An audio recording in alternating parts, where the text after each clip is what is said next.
올해 3월까지 나라 살림 적자가 역대 최고치인 75조 3천억 원으로 집계됐습니다.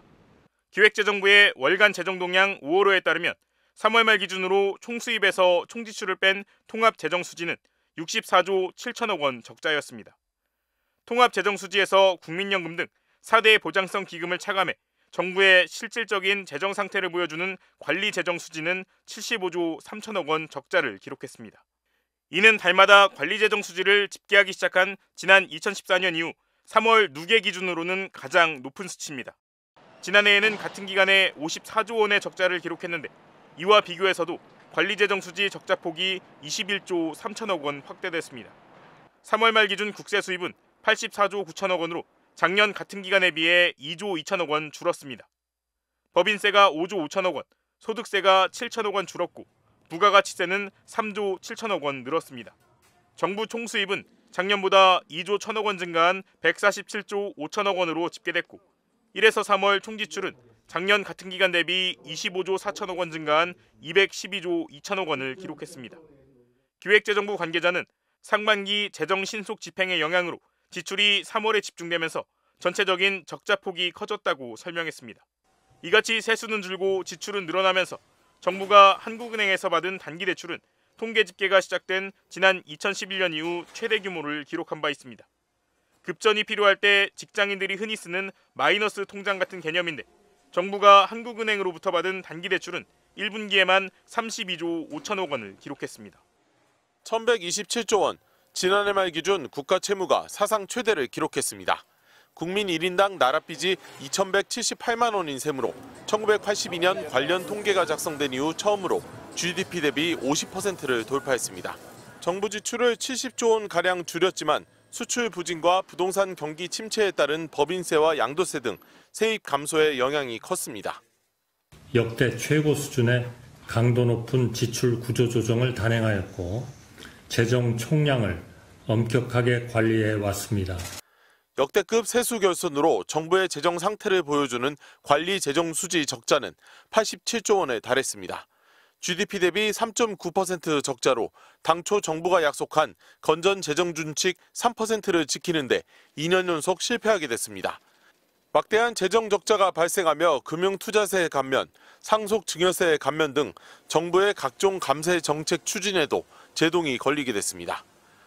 또 경인고속도로 지하화, 올림픽대로 지하화 등 총선 과정에서 여야가 쏟아낸 각종 개발 사업의 추진도 쉽지 않을 전망입니다. 양립 가능할 수 없는 그런 정책들이에요. 감세를 했는데 지출을 더 늘리겠다고 하고 양립 가능한 조세재정 정책을 만들려면은 기조의 전환이 있어야 하고 4월 10일까지 국무회의에 보고돼야 하는 보고서가 총선을 의식해 선거 다음 날에야 공개됐다는 의혹에 대해 정부는 당일이 휴일일 경우 민법에 따라 다음 날까지 국무회의 의결이 가능하다고 밝혔습니다. 국가결산보고서가 4월 10일을 넘긴 건 국가재정법이 제정된 2006년 이후 처음입니다. MBC 뉴스 정동욱입니다. 정부가 올 초부터 2월 말까지 지출한 예산은 약 127조 원, 같은 기간 세입은 97조 원으로 30조 원 적자였습니다.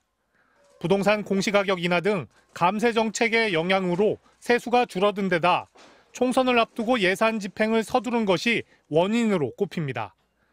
실제 SOC 사업이나 연구 용역 등에 사용하는 정부의 이전 지출은 작년 같은 기간보다 9조 원 가까이 늘었습니다. 연구 용역 같은 거 보통은 6월 달이나 가야 집행률 높이려고 막 성금 70% 주겠다 하고 막 그러는데 좀 서둘러 쓴 거죠. 구멍난 세수에 정부가 손을 벌린 곳은 한국은행이었습니다. 올해 1분기 정부가 한국은행에서 빌려다 쓴 돈은 32조 5천억 원. 2011년 이후 가장 많은 금액으로 이자만 600억 원이 넘습니다. 현행법상 정부는 급전이 필요할 경우 액수와 기간을 정해 한국은행에서 일시적으로 대출을 받을 수 있습니다. 직장인들이 흔히 쓰는 마이너스 통장 같은 겁니다. 국채 발행과 달리 단기 차입금은 잔고만 공개되다 보니 월말에 갚으면 그만입니다. 정부가 빚을 언제 얼마나 끌어다 썼는지 구체적으로 알 수가 없습니다. 그렇다 보니 세수 부족 등 정부의 명확한 재정 상태를 알 수가 없고 예상치 못한 통화량 증가로 유동성이 늘어 물가 관리가 힘들어질 수도 있습니다. 국민이 이제 정부가 수입이 얼마만큼 되는지 알아야 되는데 이렇게 되면 설명하는 게 아니라 이제 속이는 셈이 되고. 한국은행은 올해 초 단기 국채인 재정증권을 적극 발행하거나 평균 차입 일수, 차입액 최소화 등 정부의 차입 조건을 강화했습니다. 하지만 강제성이 있는 건 아니어서 정부가 마음만 먹으면 얼마든지 끌어다 쓸 수 있는 게 현실입니다.